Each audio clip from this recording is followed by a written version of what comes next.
Hi everyone, मेरा नाम है ओपी सिंह। हम लोग कवर कर रहे हैं एनसीईआरटी हिस्ट्री की बुक्स के लिए, जिसमें हम लोग 6th class 7th class cover कर चुके हैं और इस क्लास में हम लोग शुरू करने वाले हैं 8th क्लास की एनसीईआरटी हिस्ट्री की बुक। तो इसका फर्स्ट चैप्टर है कैसे, कब और कहाँ। तो आइए शुरू करते हैं आज की क्लास।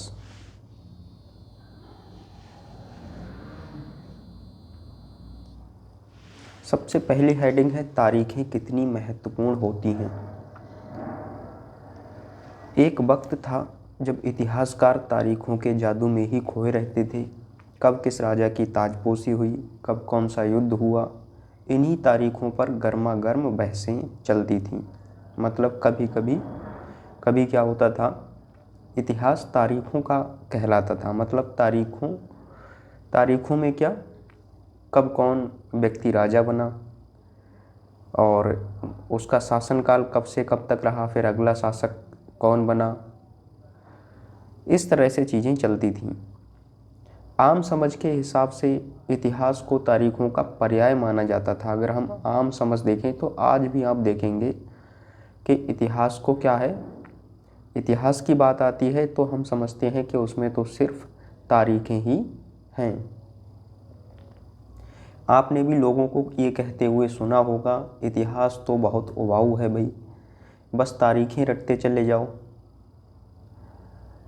ये आपने सुना होगा। जो बेसिकली साइंस के स्टूडेंट्स होते हैं वो ये बात कहते हैं। जैसे ही उनके सामने इतिहास की बात करो तो वो ये कहते हैं कि अरे उसमें तो सनें ही इतनी हैं, उनको ही पढ़ते रहो, वो कैसे याद होंगी। क्या इतिहास के बारे में ये धारणा सही है? प्रश्न उठता है कि इतिहास के बारे में ये जो विचार है, ये धारणा है, क्या ये सही है?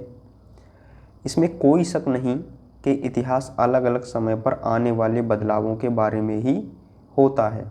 अलग अलग समय पर जैसी चीज़ें बदलती हैं, इतिहास उन्हीं के बारे में होता है।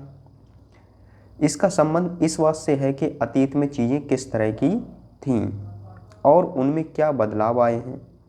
जैसे ही हम अतीत और वर्तमान की तुलना करते हैं, हम समय का जिक्र करने लगते हैं। जब हम अतीत की बात करते हैं, वर्तमान की बात करते हैं या फिर भविष्य की बात करें तो हम क्या है, समय की भी बात करते हैं। हम पहले और बाद में की बात करने लगते हैं। मतलब वर्तमान से पहले की कोई घटना है तब हम उसके लिए पहले की बोलेंगे, और बाद की है तो बाद की बोलेंगे। रोज़मर्रा की ज़िंदगी में हम अपने आसपास की चीज़ों पर हमेशा ऐतिहासिक सवाल नहीं उठाते। मतलब जो भी जीवन चल रहा है हमारा, उसमें हम क्या करते हैं, आसपास की जो चीज़ें हम देखते हैं उन पर हम ऐतिहासिक सवाल, मतलब हम उनके बारे में नहीं सोचते। हम अपने काम से काम रखते हैं। हम चीज़ों को स्वाभाविक मानकर चलते हैं, स्वाभाविक मान लेते हैं कि वो वैसे ही हैं। इससे ज़्यादा हम नहीं सोचते उनके बारे में। मानो जो कुछ हमें दिख रहा है वह हमेशा से ऐसा ही रहा हो, ऐसा हम सोचकर चलते हैं। लेकिन हम सबके सामने कभी कभी अचंभे के क्षण आते हैं। कई बार हम उत्सुक हो जाते हैं और ऐसे सवाल पूछते हैं जो वाकई ऐतिहासिक होते हैं। किसी व्यक्ति को सड़क किनारे चाय के घूंट भरते देखकर आप इस बात पर हैरान हो सकते हैं कि चाय या कॉफ़ी पीने का चलन शुरू कब से हुआ होगा।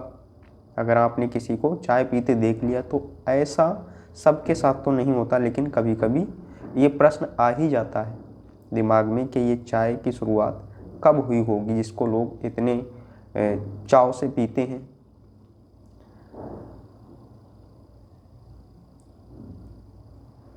रेलगाड़ी की खिड़की से बाहर झांकते हुए आपके जहन में ये सवाल उठ सकता है कि रेलवे का निर्माण कब हुआ।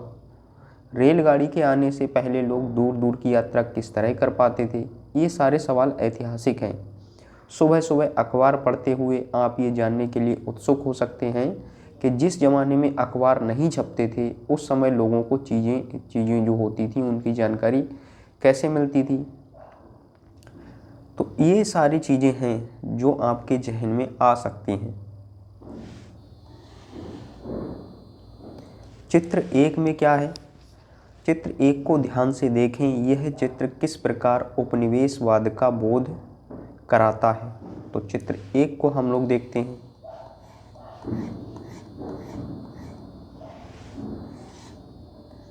ये है आपका चित्र 1, हिंदुस्तान।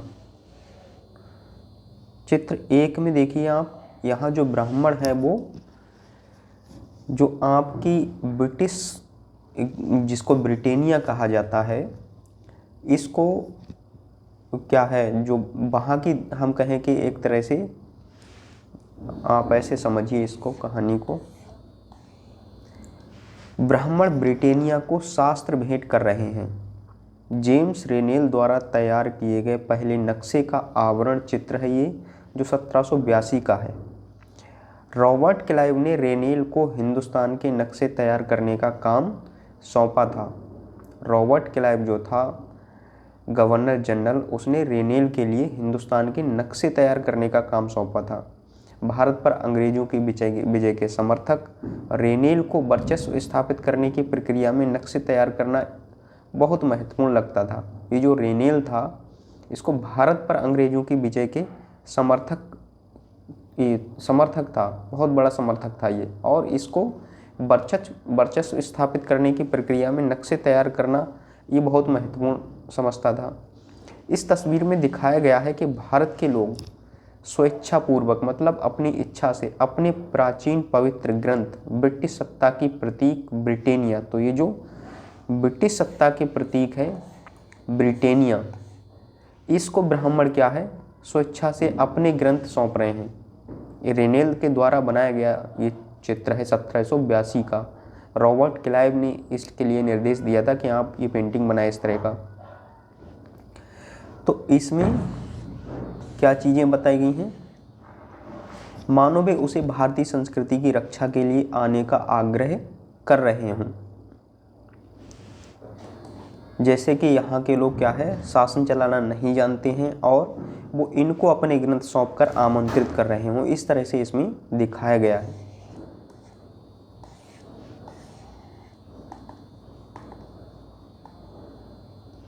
ये सारे ऐतिहासिक सवाल हमें समय के बारे में सोचने के लिए प्रेरित कर देते हैं।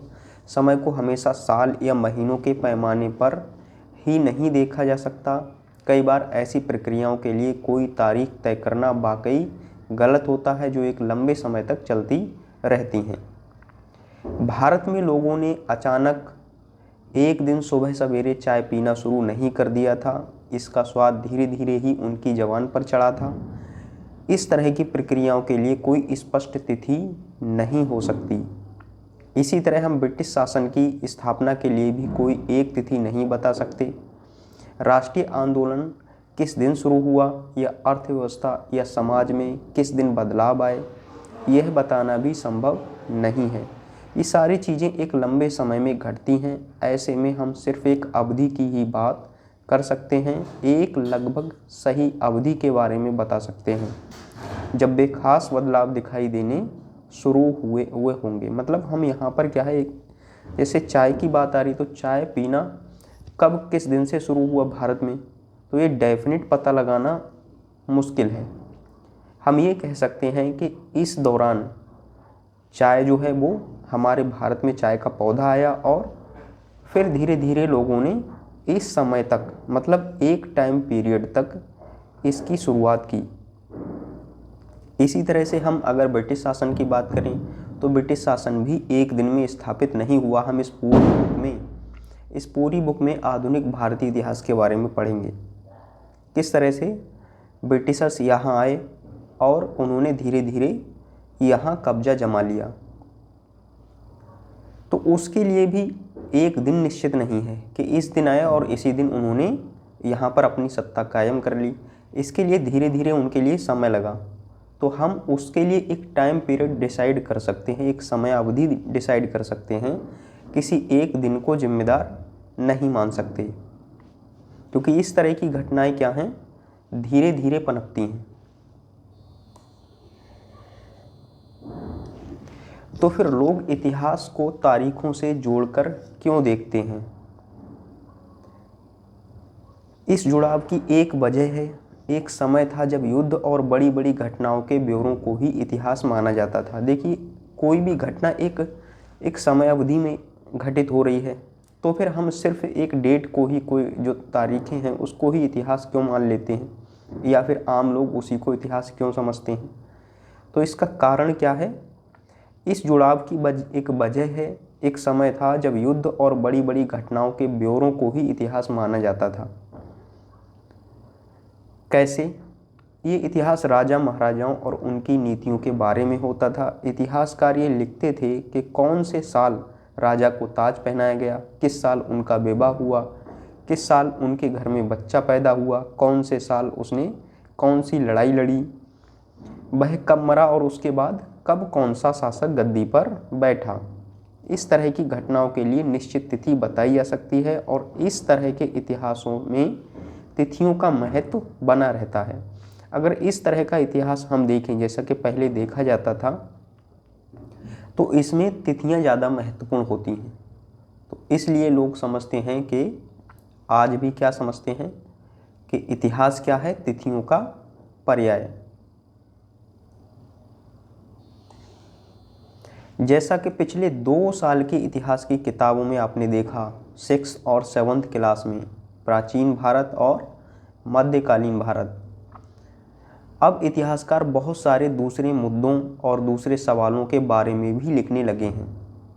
पहले का जो इतिहास था वहाँ पर इतने डायमेंशंस नहीं थे इतिहास लिखने के, लेकिन अब ज़्यादा हैं। वे इस बात पर ध्यान देते हैं कि लोग किस तरह अपनी रोजी रोटी चलाते थे, वे क्या पैदा करते थे और क्या खाते थे, शहर कैसे बने और बाजार किस तरह फैले, किस तरह रियासतें बनी, नए विचार पनपे और संस्कृति व समाज किस तरह बदले। अब ये सारी बातों पर विचार करने लगे थे इतिहासकार। कौन सी तारीखें, हम तारीखों की बात कर रहे हैं, तो कौन सी तारीखें, क्या तारीखें? उससे पहले हम ये चित्र देखते हैं। यहाँ पर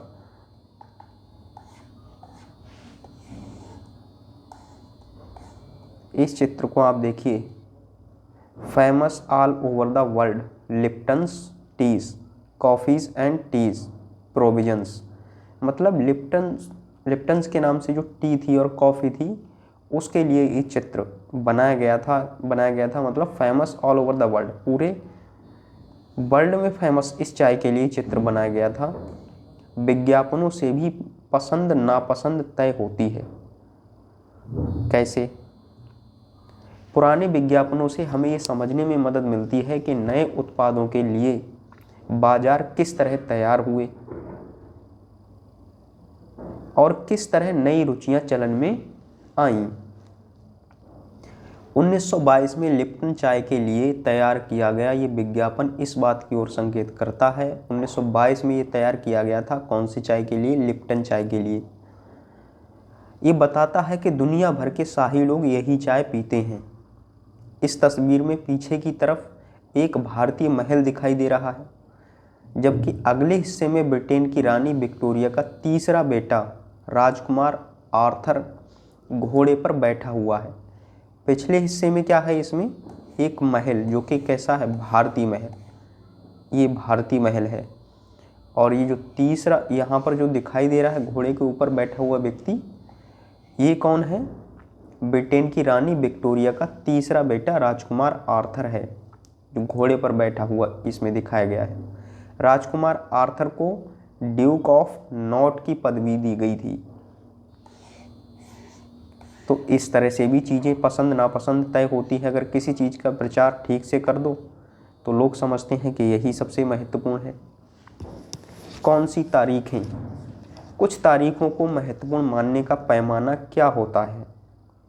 हम जो तारीखें चुनते हैं, जिन तारीखों के इर्द गिर्द हम अतीत की कहानी बुनते हैं, वे अपने आप में महत्वपूर्ण नहीं होती।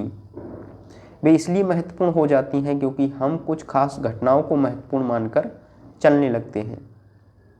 अगर अध्ययन का विषय बदल जाता है, अगर हम नए मुद्दों पर ध्यान देने लगते हैं, तो महत्वपूर्ण तारीखें भी बदल जाती हैं। एक उदाहरण पर विचार कीजिए। भारत में ब्रिटिश इतिहासकारों ने जो इतिहास लिखे, ब्रिटिश इतिहासकारों ने भारत में जो इतिहास लिखे उनमें हर एक गवर्नर जनरल का शासनकाल महत्वपूर्ण है। जो भी ब्रिटिशर्स रहे उन्होंने जो भारतीय इतिहास लिखा था उनमें जो भी गवर्नर जनरल आए उनके बारे में जो लिखा उन्होंने, तो उनका जो शासनकाल है वो उनके लिए महत्वपूर्ण है। ये इतिहास प्रथम गवर्नर जनरल वॉरेन हेस्टिंग्स के शासनकाल में शुरू होते थे और आखिरी वायसराय लॉर्ड माउंटबेटन के साथ खत्म होते थे। समझ रहे हैं आप? ये जो 1773 का रेगुलेटिंग एक्ट आया, हम लक्ष्मीकांत शुरू करेंगे तो उसको शुरू करने वाले हैं, तो उसमें जो फर्स्ट चैप्टर है उसी में पहला एक्ट है ये महत्वपूर्ण। तो उसमें जो बंगाल, बिहार और उड़ीसा, बंगाल, बम्बई और मद्रास, ये प्रेसिडेंसियाँ महत्वपूर्ण थी उस समय। तो बंगाल का जो नाम था वो गवर्नर से बदल करके गवर्नर जनरल किया गया था। तो उसमें पहला जो गवर्नर जनरल बना था वो वॉरेन हेस्टिंग्स ही था। तो वॉरेन हेस्टिंग्स से शुरू होकर के लॉर्ड माउंटबेटन जो आज़ादी तक रहा, इस तक क्या है चलता है इतिहास इनका। अलग अलग अध्यायों में हम दूसरे गवर्नर जनरलों Hastings, Wellesley, Bentinck, Dalhousie, Canning, Lawrence, Lytton, Ripon, Curzon, Hardinge, Irwin, इनके बारे में भी पढ़ते हैं।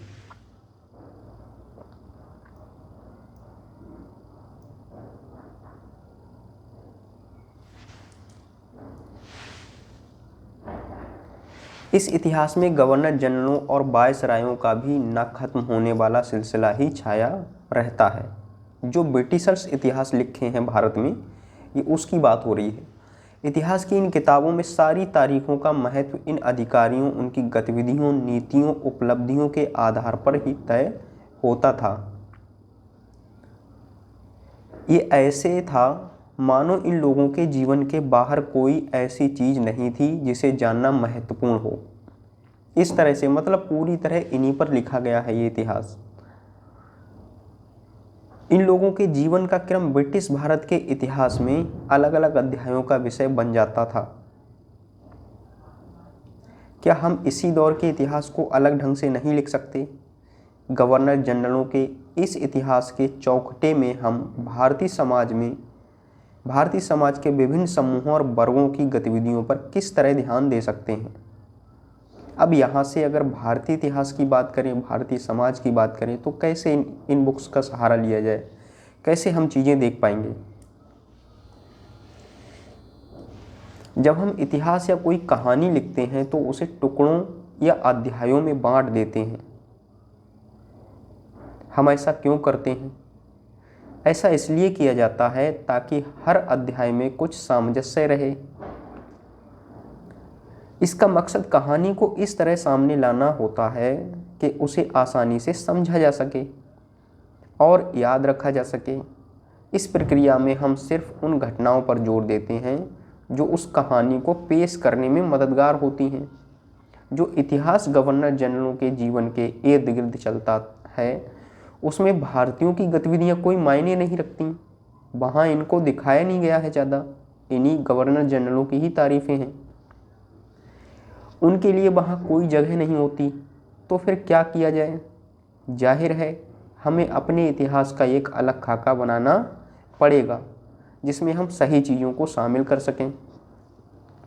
इसका मतलब ये है कि अब तक जिन तिथियों को महत्व दिया जा रहा था वे महत्वपूर्ण नहीं रहेंगी, क्योंकि जब हम इतिहास को अपने हिसाब से लिखेंगे, मतलब वास्तविकता को लिखेंगे, तो चीज़ें बदलेंगी। हमारे लिए नई तिथियां महत्वपूर्ण हो जाएंगी। यहाँ इस चित्र को आप देखिए,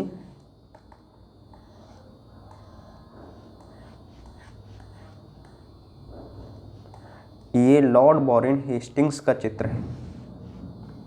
वॉरेन हेस्टिंग्स 1773 में भारत के पहले गवर्नर जनरल बने थे।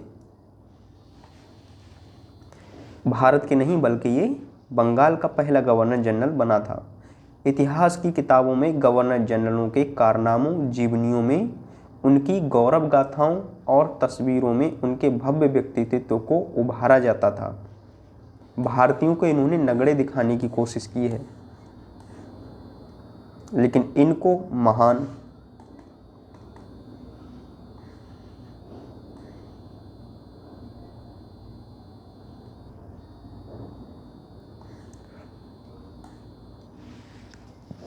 अब देखिए हम अवधियां कैसे तय करते हैं।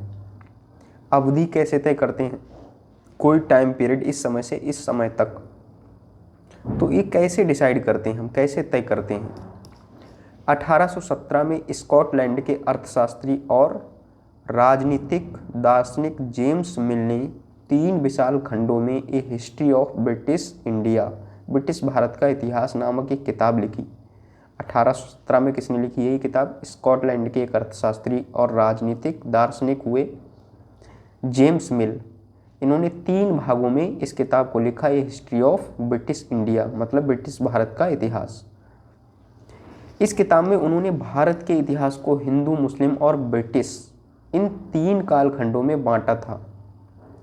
हिंदुओं का इतिहास, मुसलमानों का इतिहास और ब्रिटिशर्स का इतिहास, इन 3 भागों में इन्होंने बांटा था ए हिस्ट्री ऑफ ब्रिटिश इंडिया में। कालखंडों के इस निर्धारण को ज़्यादातर लोगों ने मान भी लिया। क्या आपको भारतीय इतिहास को समझने के इस तरीके में कोई समस्या दिखाई देती है? अगर हम इस तरह से चीज़ों को समझें, हिंदुओं का इतिहास, मुस्लिमों का इतिहास, ब्रिटिशर्स का इतिहास, तो इसमें काफ़ी डिफरेंट चीज़ें होंगी। इतिहास को हम अलग अलग कालखंडों में बांटने की कोशिश क्यों करते हैं? इसकी भी एक वजह है। हम एक दौर की खासियतों, उसके केंद्रीय तत्वों को पकड़ने की कोशिश करते हैं। एक दौर में क्या चीज़ें रहीं, हम उनको बताने की कोशिश करते हैं। इसलिए हम क्या है, इतिहास को कालखंडों में कालखंड अवधि में डिवाइड करते हैं। इसीलिए ऐसे शब्द महत्वपूर्ण हो जाते हैं जिनके सहारे हम समय को बांटते हैं। ये शब्द अतीत के बारे में हमारे विचारों को दर्शाते हैं। वे हमें बताते हैं कि एक अवधि से दूसरी अवधि के बीच आए बदलावों का क्या महत्व होता है। गतिविधि में देखिए, यहाँ पर लास्ट जो 7th क्लास में था वहाँ क्वेश्चन मार्क दे रहे थे, यहाँ पर गतिविधि दे रहे हैं। अपनी माँ या परिवार के किसी अन्य सदस्य से बात करके उनके जीवन के बारे में पता लगाएं। अब उनके जीवन को अलग अलग कालखंडों में बांटें और प्रत्येक अवधि की महत्वपूर्ण घटनाओं की सूची बनाएं। स्पष्ट करें कि आपने कालखंडों को किस तरह तय किया है। इससे आप समझ पाएंगे थोड़ा सा कि ये अनुमान आपको होगा कि किस तरह से आप चीज़ों को, अवधि को किस तरह से डिसाइड कर रहे हैं। तो इसलिए ये गतिविधि यहाँ पर दी गई है। मिल को लगता था कि सारे एशियाई समाज सभ्यता के मामले में यूरोप से पीछे हैं। ये जो मिल व्यक्ति थे स्कॉटलैंड के, इनको क्या लगता था कि सारे एशिया के जो समाज हैं, सभ्यता है, मतलब सारे एशियाई समाज सभ्यता के मामले में यूरोप से पीछे हैं सभी। इतिहास की उनकी समझदारी ये थी कि भारत में अंग्रेज़ों के आने से पहले यहाँ हिंदू और मुसलमान तानाशाहों का ही राज चलता था। यहाँ चारों ओर केवल धार्मिक बैर, जातिगत बंधनों और अंधविश्वासों का ही बोलबाला था। ये मिल का मानना था। उसी तरह से इन्होंने इतिहास को लिखा है। मिल की राय में ब्रिटिश शासन भारत को सभ्यता की राह पर ले जा सकता था। ये मिल मानते हैं कि जो ब्रिटिश शासन था वो भारत को सभ्यता की राह पर ले जा सकता था। इस काम के लिए ज़रूरी था कि भारत में यूरोपीय शिष्टाचार, कला, संस्थानों और कानूनों को लागू किया जाए। मिल ने तो यहाँ तक सुझाव दिया था कि अंग्रेज़ों को भारत के सारे भूभाग पर कब्जा कर लेना चाहिए ताकि भारतीय जनता को ज्ञान और सुखी जीवन प्रदान किया जा सके। अब इन्होंने कितना सुखी जीवन प्रदान किया भारतीय जनता को, वो आज की भारतीय जनता अच्छे तरह से समझती ही है और विश्व भी समझता है। उनका मानना था कि अंग्रेज़ों की मदद के बिना हिंदुस्तान प्रगति नहीं कर सकता। ये मिल का मानना है। इतिहास की इस धारणा में अंग्रेजी शासन प्रगति और सभ्यता का प्रतीक था। इनके द्वारा जो इतिहास लिखा गया है उससे क्या बात निकल के आती है कि इतिहास की जो ये धारणा जो मिल ने लिखी है अपनी बुक में जिस तरह से इतिहास लिखा है, तो उनकी इस धारणा से ये साफ होता है कि अंग्रेजी शासन प्रगति और सभ्यता का प्रतीक था। जबकि हम इस बुक में ही समझेंगे कि ये जो इनका ब्रिटिशर्स का जो शासन रहा भारत में, वो सबसे ज़्यादा शोषण वाला काल एक तरह से रहा है। क्या इस तरह की धारणा को स्वीकार किया जा सकता है? क्या इतिहास के किसी दौर को हिंदू या मुसलमान दौर कहा जा सकता है? क्या इन सारे दौरों में कई तरह के धर्म एक साथ नहीं चलते थे? किसी युग को केवल उस समय के शासकों के धर्म के हिसाब से तय करने की ज़रूरत क्या है? अगर हम ऐसा करते हैं तो इसका मतलब ये कहना चाहते हैं कि औरों के जीवन और तौर तरीकों का कोई महत्व नहीं होता। हमें याद रखना चाहिए कि प्राचीन भारत में सारे शासकों का ही एक धर्म नहीं होता था।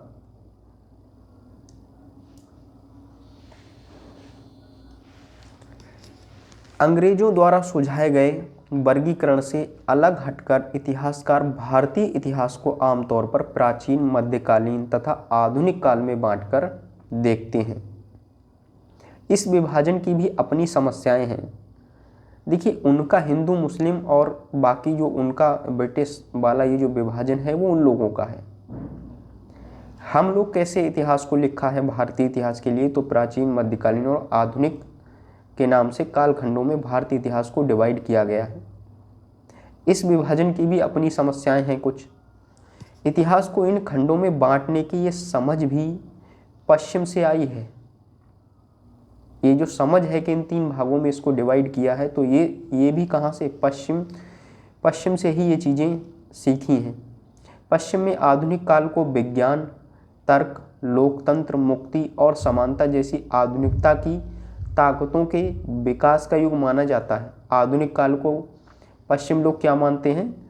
जिसमें विज्ञान का विकास हुआ हो, जहाँ तर्क की बात होती हो, लोकतंत्र की बात होती हो, मुक्ति और समानता की बात होती हो, इन सारी बातों को ये आधुनिकता मानते हैं।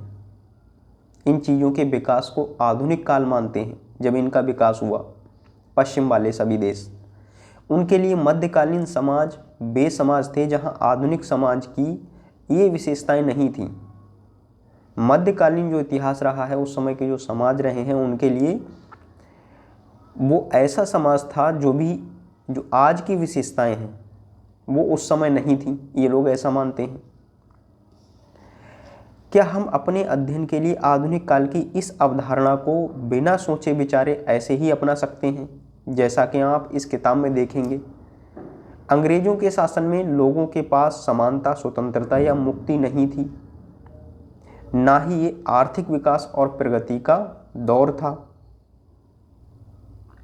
बहुत सारे इतिहासकार इस युग को औपनिवेशिक युग कहते हैं। इसमें जो आधुनिक इतिहास रहा है, ब्रिटिश काल रहा है, इसके लिए क्या है, बहुत से ऐसे इतिहासकार हैं जो इसको औपनिवेशिक काल कहते हैं। क्यों? औपनिवेशिक क्या होता है, अब इसको समझते हैं। इस किताब में आप पढ़ेंगे कि किस तरह अंग्रेजों ने हमारे देश को जीता और स्थानीय नवाबों और राजाओं को दबाकर अपना शासन स्थापित किया। आप देखेंगे कि किस तरह उन्होंने अर्थव्यवस्था व समाज पर नियंत्रण स्थापित किया, अपने सारे खर्चों को निपटाने के लिए राजस्व वसूल किया, टैक्स वसूला, अपनी ज़रूरत की चीज़ों को सस्ती कीमत पर खरीदा, निर्यात के लिए महत्वपूर्ण फसलों की खेती कराई जैसे नील वगैरह की। और इन सारी कोशिशों के कारण क्या बदलाव आए। आप ये भी जानेंगे कि ब्रिटिश शासन के कारण यहाँ की मूल्य मान्यताओं और पसंद नापसंद, रीति रिवाज व तौर तरीकों में क्या बदलाव आए। जब एक देश पर दूसरे देश के दबदबे से इस तरह के राजनीतिक, आर्थिक, सामाजिक और सांस्कृतिक बदलाव आते हैं तो इस प्रक्रिया को औपनिवेशीकरण कहा जाता है। जब कोई देश किसी दूसरे देश पर दबाव बनाता है, दबाव ही नहीं बनाता है बल्कि वहाँ अपना दबदबा बनाता है, और इस कारण से वहाँ राजनीतिक, आर्थिक, सामाजिक और सांस्कृतिक जो भी बदलाव होते हैं इन बदलावों की प्रक्रिया को औपनिवेशीकरण कहा जाता है। लेकिन जल्दी ही आप ये समझ जाएंगे कि सारे वर्ग और समूह इन बदलावों को एक ही ढंग से अनुभव नहीं कर रहे थे। इसीलिए इस किताब को हमारे अतीत यानी कई अतीतों पर केंद्रित नाम दिया गया है। शुरू से ही हम पढ़ रहे हैं हमारे अतीत, क्योंकि हर किसी का अतीत अलग अलग होता है। ये किताब हमारे लिए बहुत महत्वपूर्ण है और बहुत चीज़ें हमें सिखाएगी भी। हम किस तरह जानते हैं इतिहास को, हम कैसे जान सकते हैं? भारतीय इतिहास के पिछले 250 साल का इतिहास लिखने के लिए इतिहासकार कौन से स्रोतों का इस्तेमाल करते हैं? इतिहासकार जो हैं उन्होंने जो ब्रिटिश काल रहा है, पूरा पिछले 250 साल का जो इतिहास रहा है, उसको कैसे लिखा है, कहाँ से चीज़ें उन्होंने ली हैं।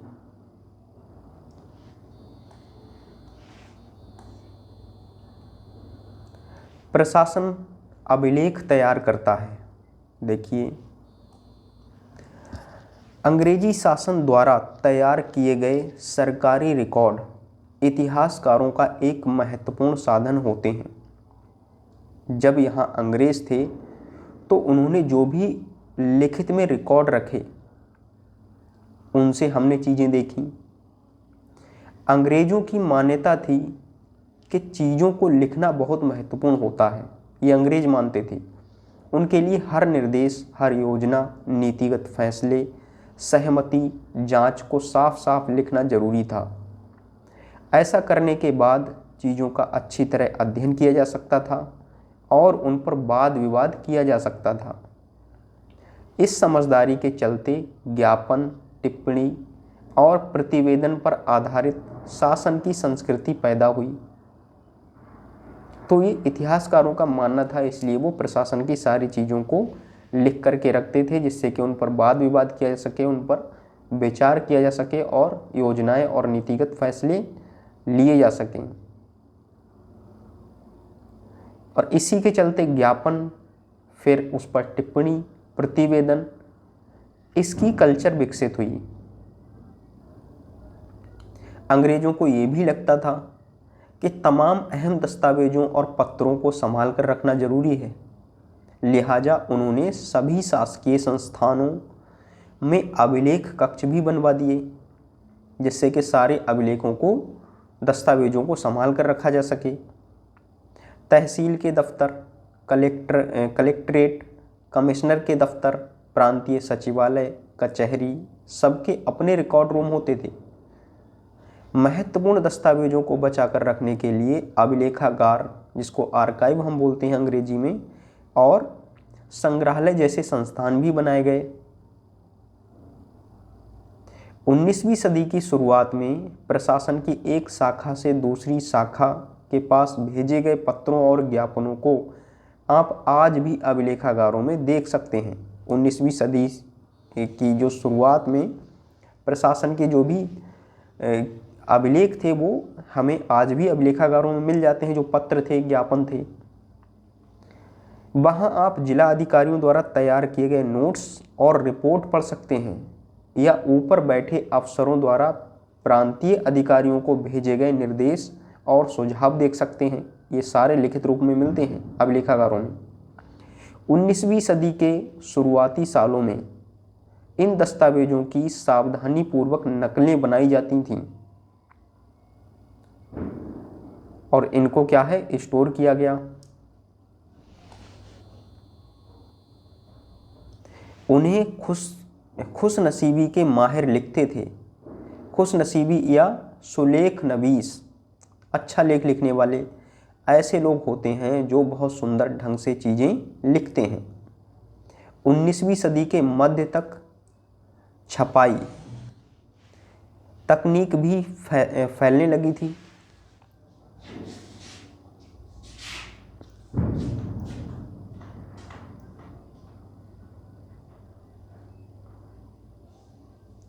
तो इसमें क्या है, 19वीं सदी के मध्य तक छपाई तकनीक भी क्या है, विकसित हो गई। इस तकनीक के सहारे अब प्रत्येक सरकारी विभाग की कार्रवाइयों के दस्तावेजों की कई कई प्रतियां बनाई जाने लगीं।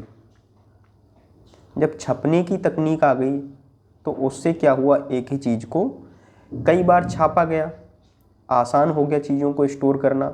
सर्वेक्षण का बढ़ता महत्व, इसको समझने से पहले हम इस साइड वाली चीज़ को समझते हैं कि इसमें क्या चीज़ें महत्वपूर्ण हैं। गृह विभाग को भेजी गई रिपोर्टें। सन 1946 में भारत की औपनिवेशिक सरकार शाही भारतीय नौसेना के जहाज़ों में सिपाहियों की बगावत को कुचलने का प्रयास कर रही थी। 1946 की बात है ये। 1946 में जो भारत की औपनिवेशिक सरकार थी, ये शाही भारतीय नौसेना के जहाज़ों में सिपाहियों की बगावत को कुचलने का प्रयास कर रही थी। उस समय विभिन्न बंदरगाहों से गृह विभाग को जो रिपोर्टें मिल रही थीं, उनमें कुछ नमूने इस प्रकार हैं। अलग अलग बंदरगाहों से गृह विभाग को जो रिपोर्टें उस समय भेजी गई थीं, उनके यहाँ पर कुछ नमूने हैं। बम्बई, इस बात का इंतजाम कर लिया गया है कि सेना जहाज़ों और दफ्तरों पर कब्जा कर ले। शाही नौसैनिक जहाज़ अभी भी बंदरगाह से बाहर ही हैं। ये निर्देश हैं उस समय के। कराची के लिए देखिए, 301 विद्रोहियों को गिरफ्तार कर लिया गया है। कुछ अन्य संदेहास्पद विद्रोही भी गिरफ्तार किए गए हैं। सारे दफ्तर सैनिक निगरानी में हैं। तीसरा, विशाखापट्टनम, स्थिति पूरी तरह नियंत्रण में है और कहीं हिंसा नहीं हुई है। जहाज़ों और प्रतिष्ठानों पर सैनिक गार्ड तैनात कर दिए गए हैं। किसी परेशानी की उम्मीद नहीं है, सिवाय इसके कि संभव है कुछ सिपाही काम पर ना आएं। ये दस्तावेज हैं उस समय के। Director of intelligence headquarter India command situation report संख्या 7, फाइल संख्या 5/21/46, गृह राजनीतिक भारत सरकार। तो ये उस समय की एक रिपोर्ट के अंश हैं। फिर यहाँ पर भारतीय राष्ट्रीय अभिलेखागार 1920 के दशक में बनाया गया। तो ये भारतीय राष्ट्रीय अभिलेखागार जो 1920 के 1920 के दशक में ये बनाया गया था। जब नई दिल्ली का निर्माण हुआ तो राष्ट्रीय संग्रहालय और राष्ट्रीय अभिलेखागार दोनों ही वायसराय के निवास के नज़दीक बनाए गए थे। नई दिल्ली का जब निर्माण हुआ तो उस समय ये राष्ट्रीय संग्रहालय और राष्ट्रीय अभिलेखागार ये वायसराय जो था, इसके निवास के पास बनाए गए थे। ये इससे पता चलता है कि अंग्रेज़ों की सोच में इन संस्थानों का कितना भारी महत्व था, क्योंकि ये लोग समझते थे कि जो भी अभिलेख हैं उनको संभाल कर रखा जाए।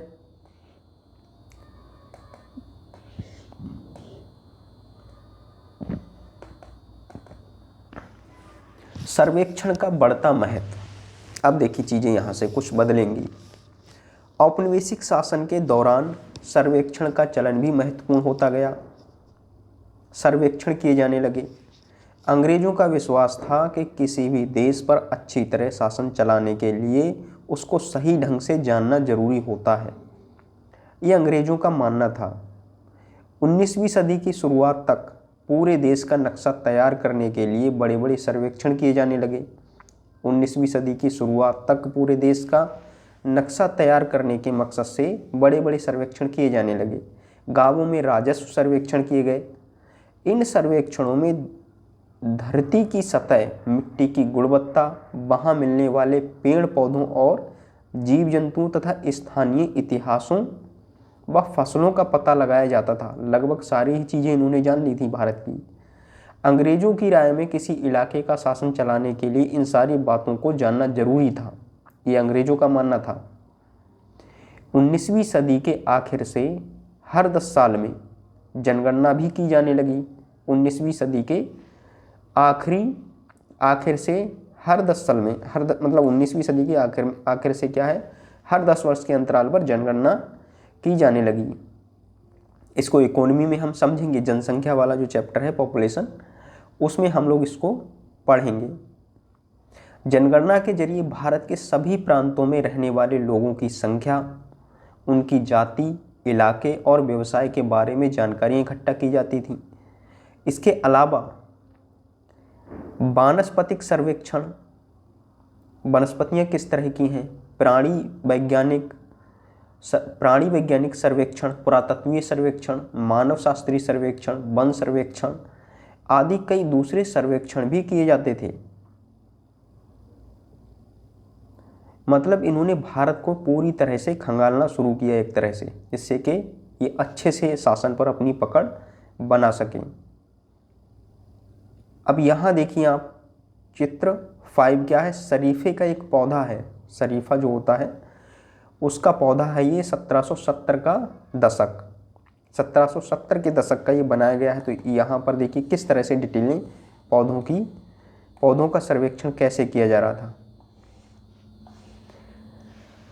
अंग्रेजों द्वारा बनाए गए वानस्पतिक उद्यान और प्राकृतिक इतिहास के संग्रहालयों में विभिन्न पौधों के नमूने और उनसे संबंधित जानकारियाँ इकट्ठा की जाती थी। पौधों का नमूना लिया और उनसे रिलेटेड जो भी जानकारियाँ थी उनको एकत्रित करने लगे ये लोग। इन नमूनों के चित्र स्थानीय कलाकारों से बनवाए जाते थे। वहाँ के जो स्थानीय लोग होते थे उनसे इनके चित्र बनाए जाते थे, पौधा फल सहित। अब इतिहासकार इस बात पर ध्यान दे रहे हैं कि इस तरह की जानकारी किस तरह इकट्ठा की जाती थी उस समय, इस तरह की जानकारी कैसे ये लोग एकत्रित करते थे। इससे उपनिवेशवाद के बारे में क्या पता चलता है और उपनिवेशवाद के बारे में इससे क्या चीज़ें पता चलती हैं। आज के इतिहासकार इस बात को जानने की कोशिश कर रहे हैं। तो ये काफ़ी महत्वपूर्ण चीज़ें हैं। अधिकृत रिकॉर्ड्स से क्या पता नहीं चलता, जो भी अधिकृत रिकॉर्ड्स हैं उनसे क्या पता नहीं चलता है, क्या ऐसी बातें हैं जो हमें समझ नहीं आती।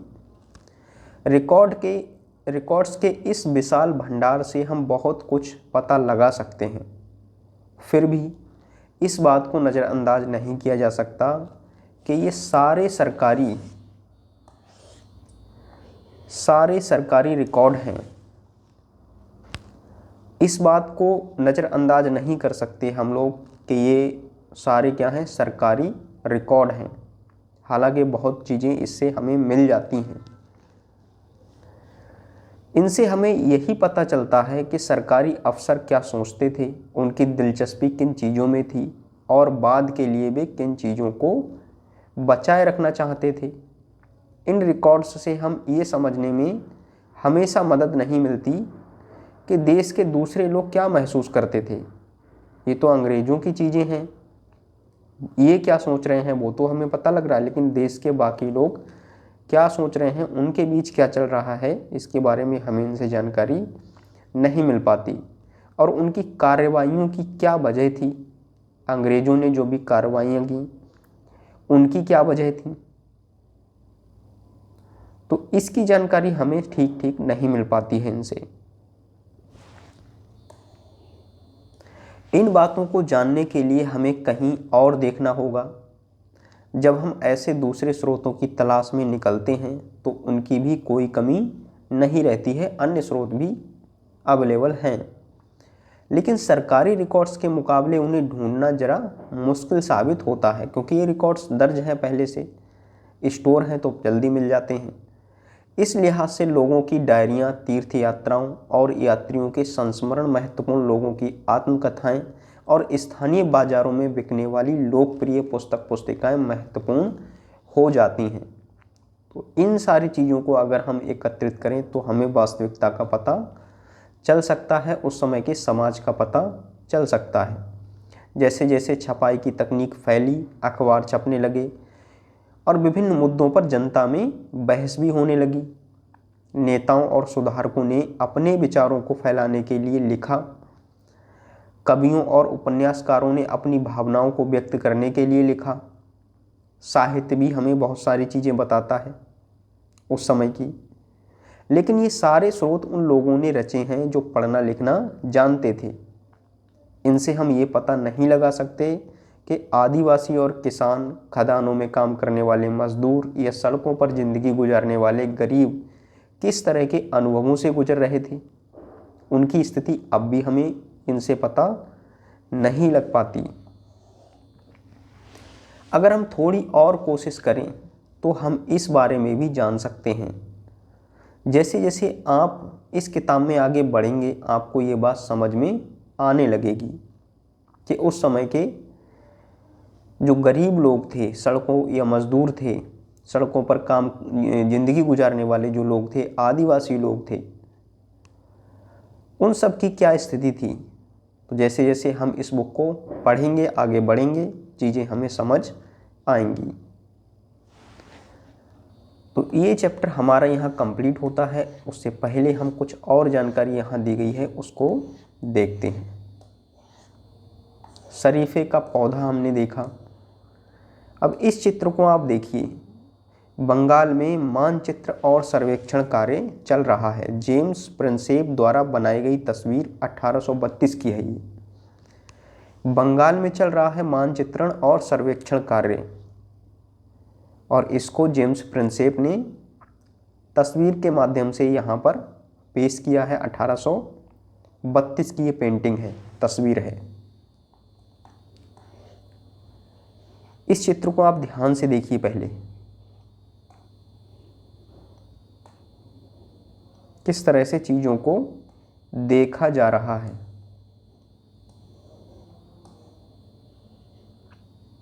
ध्यान से देखें कि सर्वेक्षण में इस्तेमाल होने वाले सारे उपकरणों को चित्र के अगले हिस्से में दिखाया गया है। अगले हिस्से में ये सारे उपकरण हैं जो कि इस सर्वेक्षण में इस्तेमाल हो रहे हैं। चित्रकार इस परियोजना के वैज्ञानिक स्वरूप पर खास तौर से जोर देना चाहता है। मतलब वैज्ञानिक सर्वेक्षण ये चल रहा है, तो इसमें ये सारे इंस्ट्रूमेंट जो चीज़ें आगे दे रखी हैं, इससे क्या सिद्ध होता है कि चित्रकार वैज्ञानिक स्वरूप को इनके खास तौर से बताना चाहता है।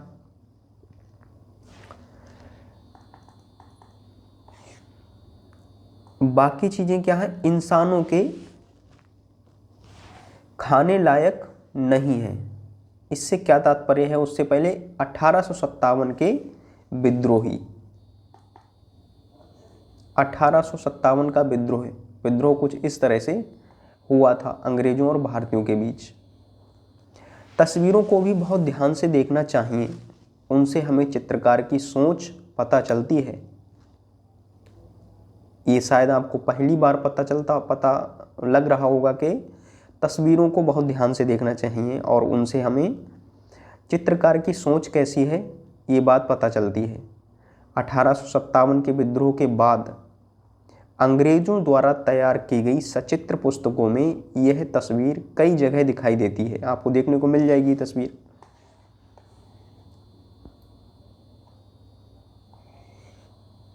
इस तस्वीर के नीचे लिखा होता था, बागी सिपाही लूट खसोट में लगे हुए हैं। तो इस तरह की तस्वीर के नीचे क्या लिखा होता था, जो बागी सिपाही हैं वो लूट खसोट में लगे हुए हैं। अंग्रेजों की नज़र में विद्रोही जनता लालची, दुष्ट और बेरहम थी। ये अंग्रेज समझते नहीं थे, वो जानते सब कुछ थे, लेकिन वो मानते थे ये। इस विद्रोह के बारे में आप चैप्टर 5 में पढ़ेंगे। 1857 का विद्रोह के नाम से चैप्टर है, तो हम लोग उसमें पढ़ेंगे इसके लिए। बाकी रेफरेंस बुक आधुनिक भारतीय इतिहास स्पेक्ट्रम की जो बुक है उसको भी हम लोग शुरू करेंगे। तो पहले हम यहाँ चैप्टर 5 में इसको समझेंगे।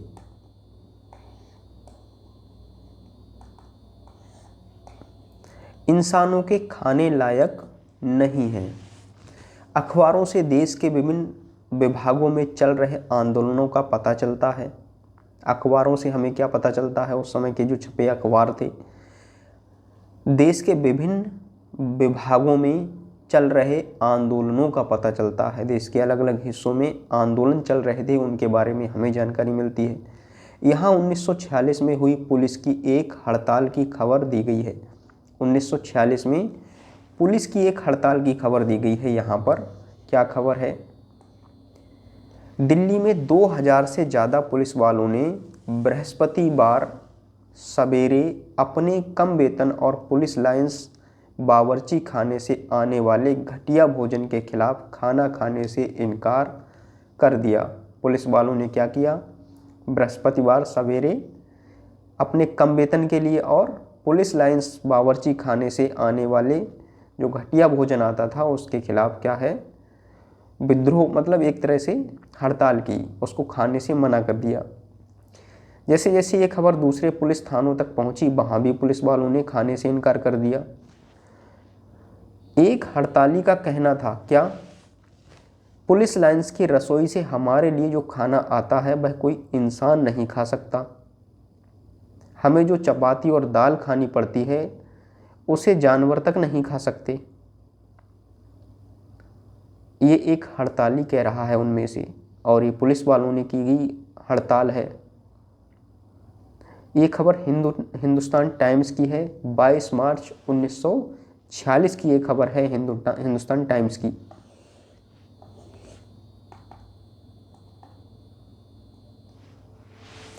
अब यहाँ पर देखिए गतिविधि क्या है। स्रोत 1 और 2 को देखें। क्या आपको प्रतिवेदनों के स्वरूप में कोई फर्क दिखाई देता है? बताएं कि आपको क्या फर्क लगता है। स्रोत ये 2 है और इससे पहले वाला स्रोत क्या है? ये है स्रोत 1। इनमें कुछ जानकारी दी गई थी, रिपोर्टें दी गई थी, और वहाँ पर क्या है? हड़ताल दी गई है पुलिस वालों की। तो आपको इनमें क्या डिफरेंस लगता है? आप अपने विचार व्यक्त कर सकते हैं। राइटिंग आप लिख सकते हैं इस पर अपने विचार।